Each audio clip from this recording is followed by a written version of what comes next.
చెన్నైలో నాన్ స్టాప్గా వర్షాలు పడుతున్నాయండి. ఈ వర్షాల వల్ల మాకు వేడివేడిగా చల్ల పునుగులు తినాలనిపించింది. ఈ వర్షంలో తడుచుకుంటూ బయలుదేరిపోయండి పునుగులు తినడానికి. ఈ డెడికేషన్ ఏదో చదువు మీద చూపించుంటే ఈ పాటి ఏ కలెక్టరో, ఐఏఎస్, ఐపీఎస్ అయిపోయేవాళ్ళం మేము. ఏదో రోజు మీరు కలెక్టర్ అవుతారు బాబు, కలెక్టర్ అవుతారు.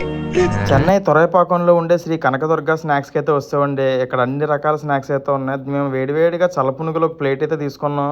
అలా చల్లచల్లని వర్షం, వేడివేడి పునుగులు అలా చట్నీలో ముంచుకొని తింటే సూపర్.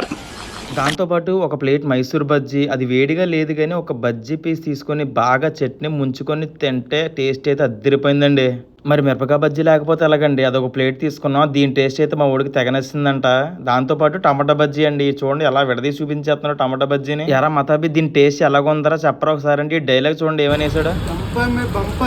మా బిల్లు వచ్చేసి 300 అయిందండి. ఇలాగే చెన్నైలో ఉండే ఆంధ్ర స్నాక్స్ ఎక్కడ ఉంటాయో కామెంట్ చేసేయండి. అండ్ వెళ్ళేటప్పుడు అకౌంట్ని ఫాలో కొట్టేసి లైక్ చేసేయండి.